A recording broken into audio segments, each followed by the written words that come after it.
तो जैसा कि हमने लास्ट वीडियो में देखा, जो एलेक्सी है वो एवेन को बोलता है कि भाई तुझे पता है सिमरडेकोव ने फांसी लगा ली, मर गया, सिमरडेकोव मर गया। एवेन देख रहा है, एलेक्सी की बात को सुन रहा है, पर एलेक्सी उसको बोलता है कि तुम कैसे देख रहे हो भाई, कुछ बोलते क्यों नहीं, कुछ बोलो ना यार, तुम्हें मैंने इतनी बड़ी बात बताई है और तुम मुझे अजीब सा देख रहे हो, तुम्हारी आंखें मुझे समझ नहीं आ रही। होता क्या है, एवेन बेहोश हो जाता है। एवेन ये न्यूज़ सुन के बेहोश हो जाता है। एलेक्सी उसको उठाता है, किसी तरह से बिस्तर पे लेके जाता है, वहाँ उसको लिटा देता है। उसके चेहरे पे एकदम पूरा एक तौलिया गीला करके चेहरे पे उसके तौलिया लगाता है गीला, ताकि उसको होश आए। अब जैसे तैसे करके एवेन को होश आता है। तो एलेक्सी कहता है, क्या हुआ एवेन तुम्हें, तुम ठीक तो हो, क्या हुआ तुम्हें? अब एवेन जो है कुछ बड़बड़ाना शुरू कर देता है, अजीब सा बड़बड़ा रहा है, ऐसा लग रहा है दिमाग पे कोई अजीब सा बुखार चढ़ गया है। एवेन बोलता है, यार ये अंतरात्मा थोड़ना होती है, कुछ कोई अंदर हमारे आत्मा होती है क्या?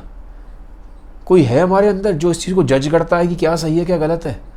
कुछ है क्या हमारे अंदर ऐसी फोर्स, ऐसी कोई ताकत जो जज करती रहती है कंटिन्यूसली क्या सही है क्या गलत है? कुछ नहीं होता यार मेरे भाई, कुछ नहीं होता। ये सब तो हमारे अंदर सोसाइटी ने डाल दिया है। अंतरात्मा होती थोड़ना है, कंडीशन कर दिया हमें।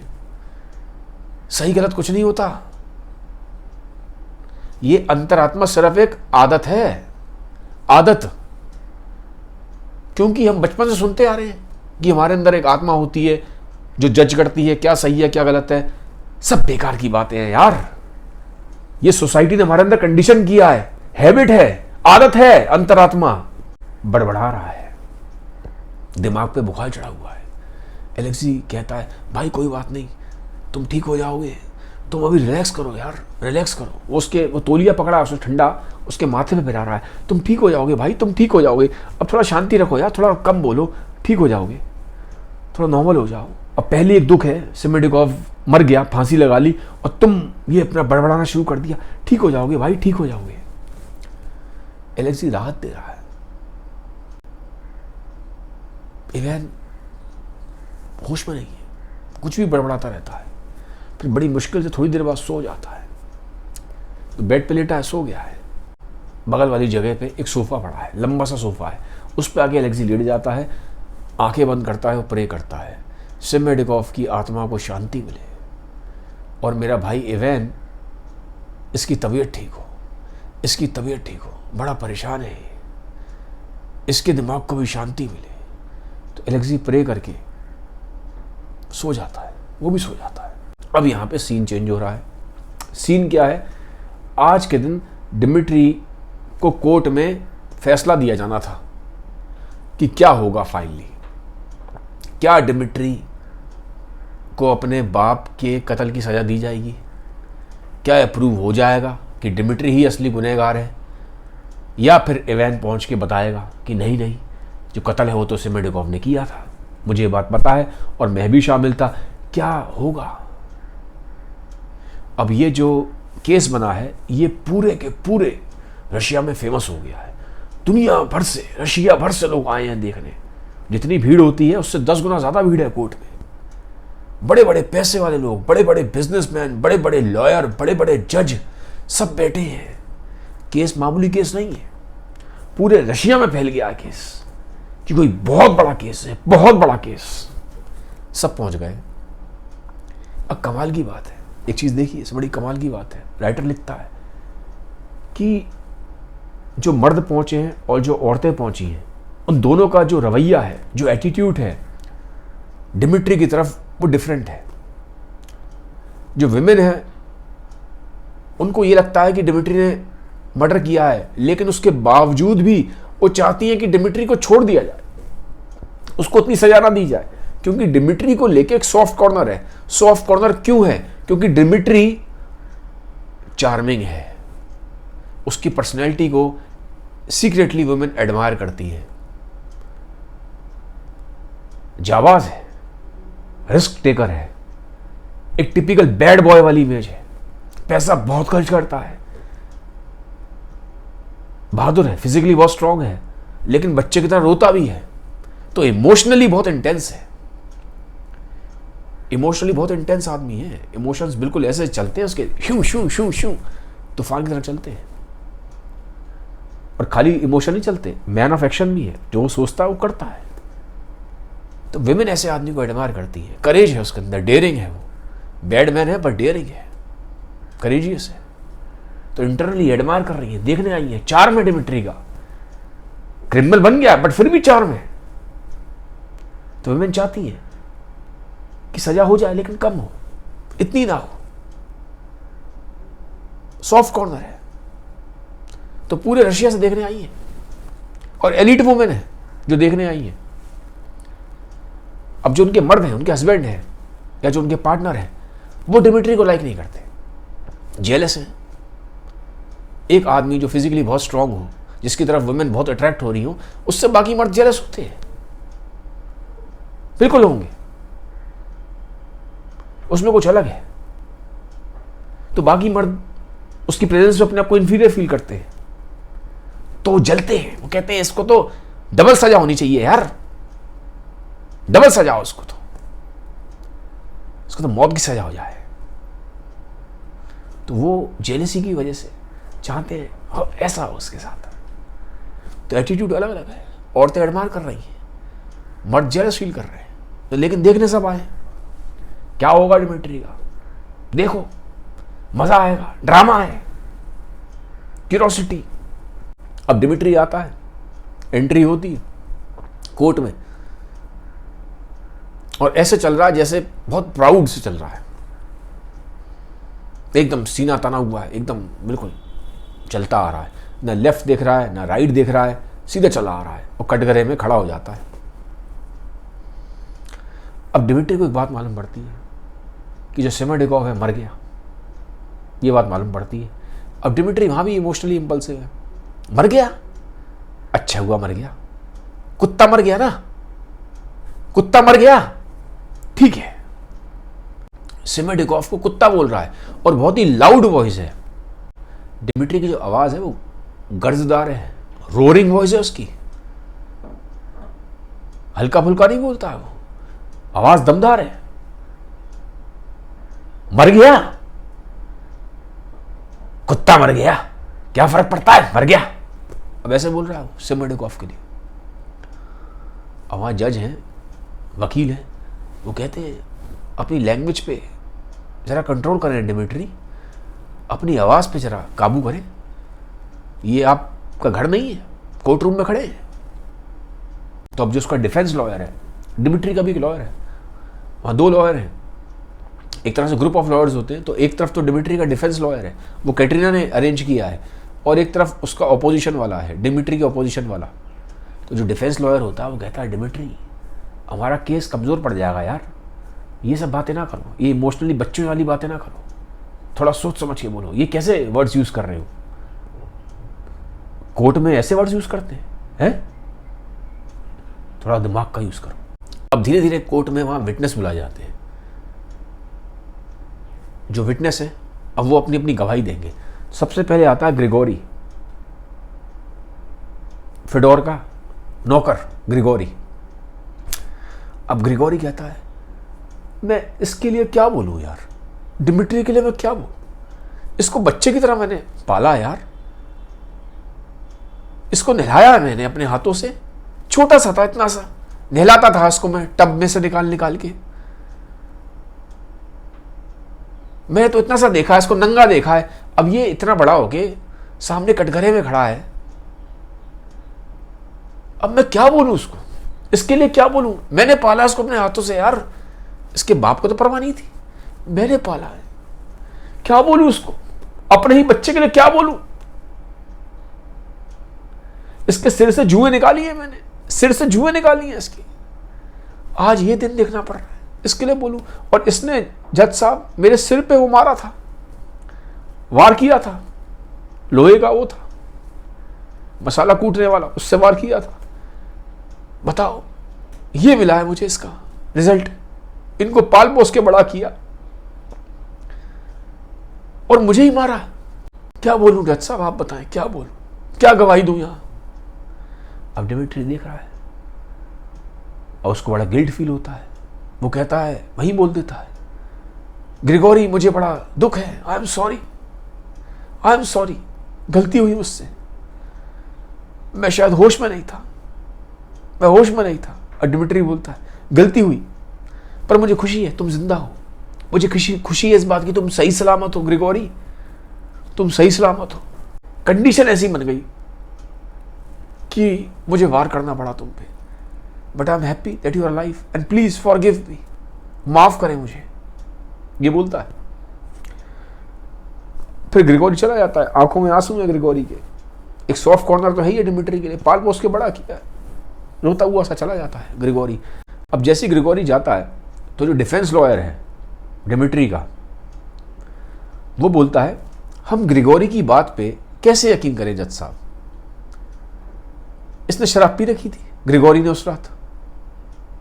अब ये बात प्रूव हो जाती है क्योंकि ग्रिगोरी की जो वाइफ थी मार्था, उसने कुछ ऐसा लिक्विड बनाया था जिसमें शराब थी, क्योंकि ग्रिगोरी को बॉडी में दर्द हो रहा था, तो मार्था ने कुछ चीज़ें ऐसी मिक्स करी थी कि शराब जैसी बन गई थी, वो ग्रिगोरी को पिला दी थी।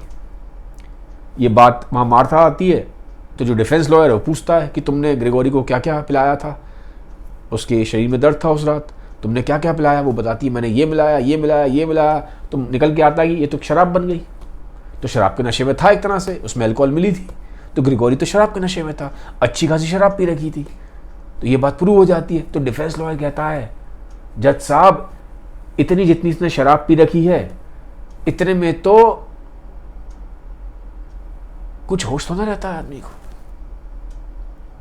क्योंकि पॉइंट पता क्या उठ रहा था, पॉइंट ये उठ रहा था कि ग्रिगोरी बोल रहा था, मैंने खुद तो कह रहा है उसने अपने सामने तो डिमिट्री को मारते हुए देखा नहीं है, फेडोर को। भाई सामने थोड़ा ना देखा है डिमिट्री ने फेडोर को मारा हो, ये ग्रिगोरी ने अपने सामने नहीं देखा। पर वो कहता है, उसका मेन पॉइंट क्या है कि पीछे दरवाजा खुला था, दरवाजा खुला था तो वहीं से आया होगा डिमिट्री, ये बात होती है। डिफेंस लॉयर है, वो कहता है जितनी इसने शराब पी रखी थी, जितनी इसने शराब पी रखी थी, इतने में तो हेवन के दरवाजे खुले नजर आते हैं आदमी को। जितनी उसने शराब पी रखी थी, इतने में तो हेवन के दरवाजे, स्वर्ग के दरवाजे भी इंसान को खुले हुए नजर आएंगे। तो ये तो एक नॉर्मल एक कमरे का दरवाजा की बात कर रहा है, तो शराब के नशे में था जज साहब, होश ही नहीं है इसको, दरवाजा खुला था कि बंद था। आप इसकी बात पे कैसे यकीन कर सकते हैं? शराब के नशे में क्या आदमी देखेगा? जितनी शराब इसने पी रखी थी, स्वर्ग के दरवाजे खुले नजर आएंगे इसमें। तो ये तो हमारे घर के दरवाजे की बात कर रहा है, कैसे बिलीव कर लें? ये विटनेस है? कोई विटनेस नहीं है, बेकार की बातें हैं। दूसरा बुलाओ। अब दूसरा आया है विटनेस, रैकेटन। अब रैकेटन आ रहा है। रैकेटन वो है जो एलेक्सी के साथ मोनेस्ट्री में, मैंने बोला था, रहता था। अब वो नाइलिस्ट है, वो किसी चीज़ में बिलीव ही नहीं करता और नेगेटिव सा रहता है। दुनिया भी नेगेटिव दिखती है, हर चीज़ नेगेटिव दिखती है, अपने आप को भी कोसता है, दुनिया को भी कोसता है। इस टाइप का आदमी है रैकेटन, बड़ा हाईली क्रिटिकल है, सरकास्टिक भी है। तो वो आता है रैकेटन। अब वो डिमिट्री के खिलाफ देता है सारे स्टेटमेंट, कहता है जज साहब इसने तो उसको मारा था, कैप्टन स्निग्रोफ को, दुनिया जानती है। शराब खाने के बाहर उसको सड़क पे लिटा के दे घूसे मार रहा था, जूता मार रहा था उसके चेहरे पे, जूते मार रहा था उसके चेहरे पे। उस बेचारे को तो मार देता है, बड़ी बेरहमी से मारा है डिमिट्री ने कैप्टन स्निग्रोफ को। उसकी दिमागी हालत ठीक तो ना है। और 1-2 दिन पहले इसने अपने बाप को भी मारा है। ये तो सारा रशिया जानता है। मर्डर से पहले 2 दिन पहले ऐसा हुआ था ना, अगर आपको कहानी पीछे से याद है तो डिमिट्री घर में घुसा था, अपने बाप के साथ मारा पीटी की थी, घूसे चलाए थे, गिर गया था फेडोर। तो ये बात तो सब जानते थे कि एक दिन घर में घुस के सबके सामने इसने मारा है डिमिट्री ने फेडोर को। तो कहता है इसकी दिमागी हालत ठीक तो ना है। जो मर्डर से 2 दिन पहले ऐसे मार सकता है अपने बाप को, तो मर्डर नहीं कर सकता। इसी ने करा है, एग्रेसिव आदमी है, कोई इसका कंट्रोल नहीं है, इंपल्स पे कोई कंट्रोल नहीं है, बेवकूफ आदमी इसी ने मारा है, जज साहब इसी ने मारा है। थोड़ी देर बाद ये बात करने के बाद रैकेटन बड़ी बड़ी बातें करता है। वो दिखाता है मैंने बहुत किताबें पढ़ रखी है, मैं बड़ा होशियार आदमी हूँ। वो कहता है जज साहब रशिया में और बड़े बड़े इशू भी चल रहे हैं। देखो सोशल इनइक्वालिटी कितनी है, गरीबी एक तरफ, अमीरी एक तरफ, एजुकेशन की दिक्कत एक तरफ, ये दिक्कत वो दिक्कत। तो ये प्रूव कर रहा है कि बड़ा समझदार आदमी है वो। वो बड़ी बड़ी चीज़ें सोचता है, बड़ी बड़ी महान किताबें पढ़ता है, बड़े बड़े राइटर्स को कोट करता है, ये प्रूव करने के लिए कि मैं समझदार हूँ। बड़ा समझदार आदमी आपके कटघरे में यहाँ पे एज अ विटनेस आया है, तो उसकी बातों को हल्के में ना ले, रैकेटन की बातों को हल्के में ना ले, बड़ा इंटेलिजेंट आदमी है। तो जज साहब थोड़ा समझ के, मैं रैकेटन खड़ा हूँ तो मैं बड़ा इंटेलिजेंट आदमी हूँ, ऐसी थोड़ा मैं यहाँ पे आया हूँ मैं विटनेस बन के, उस तरह की बातें करता है। अब थोड़ी देर बाद फिर वो जहाँ डिफेंस लॉयर जो है डिमिट्री का, वो कहता है रैकेटन एक बात बताएं, इतनी बड़ी बड़ी आप बातें कर रहे हैं, हमें तो ये मालूम पड़ा था कि तुमने गुरुशेनका के साथ डील की थी कि एलेक्सी को मैं गुरुशेनका से मिलवाऊंगा और 25 रूबल में तुम बिक गए, क्योंकि ये हुआ था। गुरुशेनका ने बोला था रैकेटन को, अगर तुम एलेक्सी को मेरे पास ले आए तो मैं तुम्हें 25 रूबल दूंगी। तुम बिके थे कि नहीं बिके थे 25 रूबल में, बताओ। अब रैकेटन कहता ये क्या बात हुई, ये तो पर्सनल मेरी लाइफ से कैसे इंसिडेंसेस निकाल रहे हैं, इसका इससे क्या कनेक्शन है इस मर्डर के केस से। वो कहते हैं क्यों नहीं है कनेक्शन, तुम तो 25 रूबल में बिक गए, तुम कितने ऑनेस्ट हो, तुम्हारी बातों में क्या यकीन करें, गुरुशेनका ने 25 रूबल में तुम्हें खरीद लिया। अब रैकेटन कहता है गुरुशेनका वो कोई औरत है, कोई कैरेक्टर है इसका, है आप ऐसी बातें कर रहे हैं वकील साहब, मुझे इससे आप कह रहे हैं कि उसने मुझे खरीद लिया, वो मुझे खरीदेगी, उसकी क्या औकात है मुझे खरीदेगी, रैकेटन को, इतने इंटेलिजेंट आदमी खरीद लेगी वो। वकील कहता है ये सब बातें ना करें, ये इतने हवाबाजी ना करें, बस ये बताया 25 रूबल में डील की थी नहीं की थी आपने, की थी कि नहीं की थी। अब रैकेटन की सिट्टी पिट्टी गुल है, आंखें नीचे हो जाती है, क्योंकि ऐसा तो सच में हुआ था, 25 रूबल में बिकी गया था वो एक तरह से। लेकिन गुरुशेनका के कैरेक्टर के बारे में जब वो इस तरह की बातें करता है तो सामने वो खड़ा है डिमिट्री, वहीं से चिल्लाता है, बिल्कुल इसको हड़का देता है, रैकेटन तुम खुद एक मक्कार आदमी हो, फेक हो तुम, हिपोक्राइट, ये बकवास बातें ना करो, ये जुबान तुम्हारे मुंह में घुसेड़ दूंगा मैं, होश में रह के बात करो, होश में रह के, तुम खुद झूठे हो, मक्कार हो, कैसे बोल रहे हो तुम गुरुशेनका के बारे में। और वो गुस्से में भड़क गया डिमिट्री, महबूबा है उसकी, कैसे सुन ले, रैकेटन उसके कैरेक्टर पे बातें कर रहा है, कैरेक्टर ठीक नहीं है, भड़क गया डिमिट्री। डिमिट्री तो डिमिट्री है, लेकिन जो वकील होते हैं और जो जज होते हैं वो समझाते हैं डिमिट्री क्या कर रहे हो, शांति रखो, थोड़ा होश में आओ, कैसे बातें कर रहे हो, तमीज से तो बात करो, कहां खड़े हो, देखो तो सही, मैं तुम्हारा केस लड़ रहा हूं, डिफेंस लॉयर बोलता है, पागल हो, ऐसे भड़क जाते हो थोड़ी थोड़ी बात पे, थोड़ा कंट्रोल में रहो, इमोशन को कंट्रोल करना सीखो यार, तुम तो ये दिखा रहे हो, यहाँ प्रूव कर रहे हो इस बात को कि तुम इमोशनली अनस्टेबल हो, तुम भड़क जाते हो, ऐसे थोड़ा ना होता है, शांत रहो, ये तो भड़काएंगे तुम्हें, थोड़ा दिमाग का यूज करो यार, तुम्हें मुझे यहां से निकालना है, बाइज्जत बरी कराना है, और तुम एकदम फिर भड़कते हो।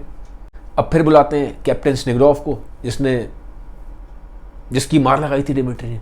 कैप्टन स्नेग्रोव कहता है मेरी तो खुद ही हालत टूटी पड़ी है, मेरा जो बच्चा है इल्यूशा वो मरने वाला है, और इसको मैंने कब का माफ कर दिया डिमिट्री को, तो मुझे नहीं मालूम, मैं तो वैसे ही बहुत परेशान हूँ जज साहब, बड़ा परेशान हूँ, मेरा छोटा बच्चा है 10 साल का, इल्यूशा मरने वाला है, तो मुझे थोड़ा दूर रखें इन चीज़ों से, मैं वैसे ही परेशान हूँ, मैं वैसे ही बड़ा परेशान। तो ये बोलता है स्नेग्रोव।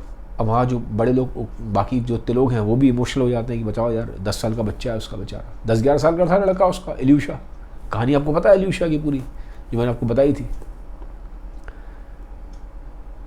तो लोग कहते हैं यार बच्चा बीमार है, इसका मरने वाला है, तो उसको क्यों बेचारे को कोर्ट में आप परेशान कर रहे हैं, तो उसको फिर वो जाने देते हैं। और वो कहता भी है कि मैंने डिमिट्री ने जो मेरे साथ किया, मारा पीटी करी, हाथापाई करी, मैंने उसको माफ़ कर दिया इस चीज़ के लिए, बाकी इस केस से मुझे कोई मतलब नहीं है, मुझे कुछ नहीं पता, मैं वैसे ही परेशान हूँ, प्लीज़ मेरी बात समझिए। तो ये होता है कैप्टन स्नेग्रोव का। फिर आता है ट्रिफोन। अब ट्रिफोन कौन है, जिस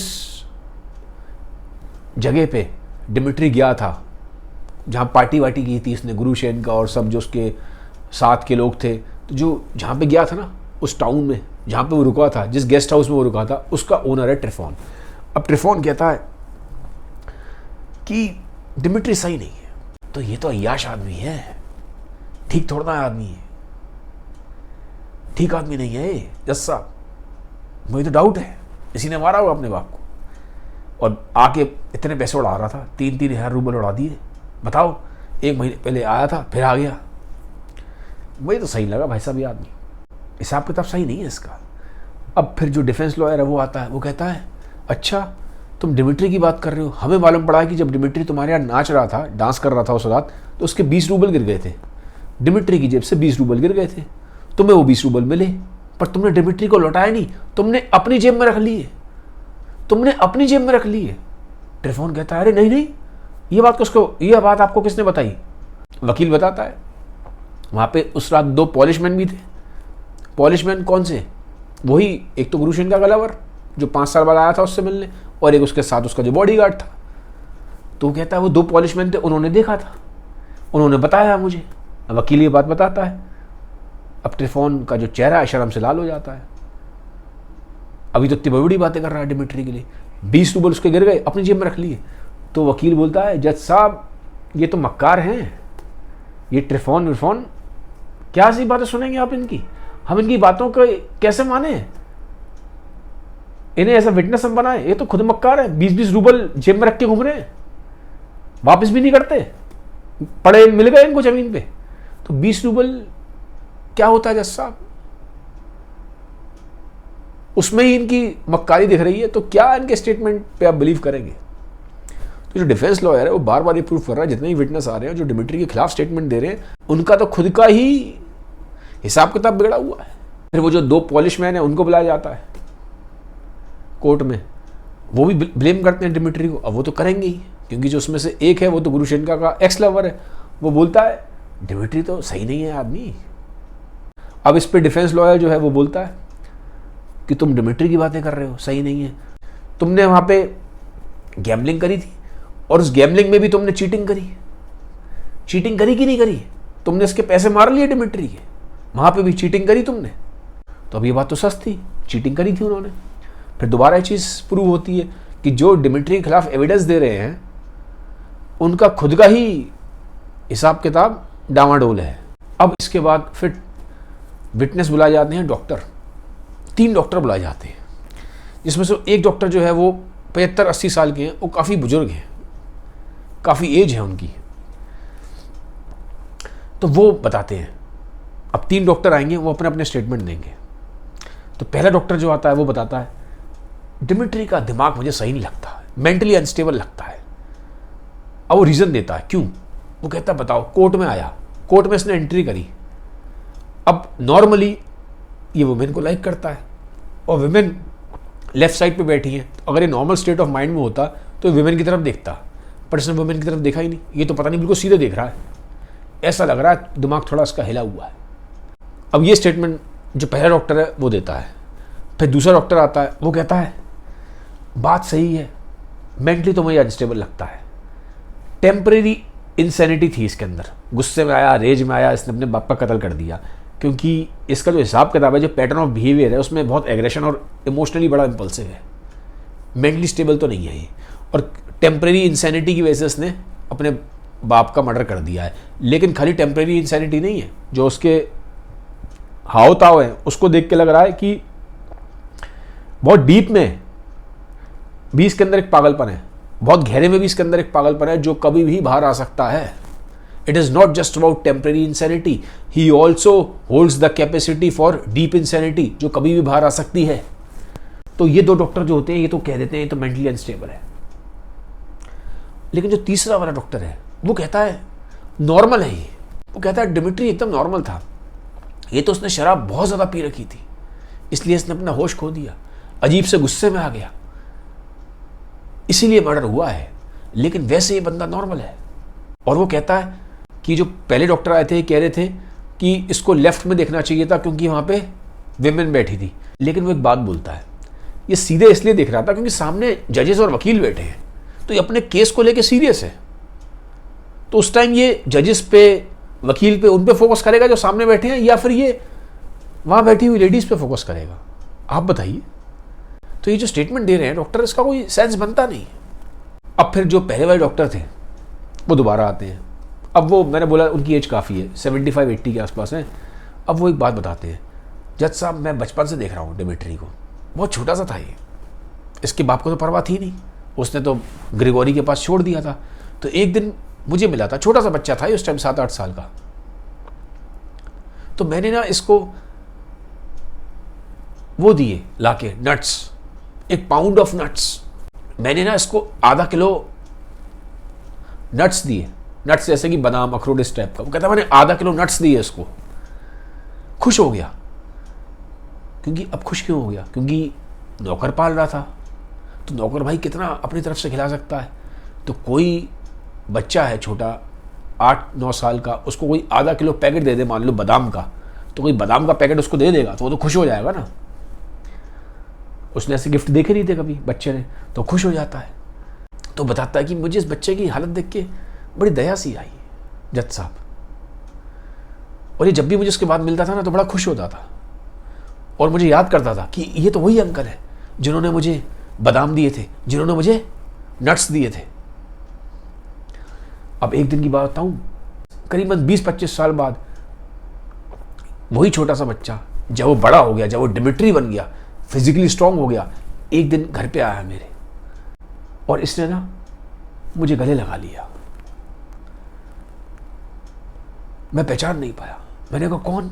तो बताता है मैं वही हूं जिसको आपने बचपन में आधा किलो बादाम दिए थे। मुझे कभी किसी ने इतना प्यार नहीं किया, मुझे कभी किसी ने कोई गिफ्ट नहीं दिया, मेरे बाप ने तो दिया ही नहीं, आपने मुझे आधा किलो बादाम दिए, तो मैं एहसानमंद हूं आपका। तो गले लगता है और रोने लगता है। जज साहब रोया था ये बहुत, डिमिट्री। मुझे हैरानी हुई, इतना फिजिकली स्ट्रांग बंदा ऐसे बच्चों की तरह रो रहा था। मैं भी रोया, फिर मैं भी रोया जज साहब। और वहां पे ये बात बोलते बोलते डॉक्टर दोबारा रोने लगता है, उसको पुरानी बात याद आ गई।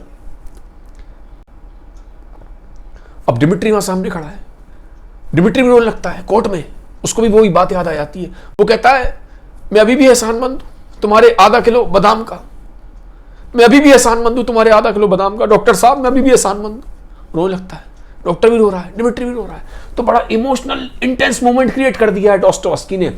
जो वहां और लोग हैं जो वहां देखने आए हैं, जो भीड़ इकट्ठा है, वो भी इमोशनल हो गई है।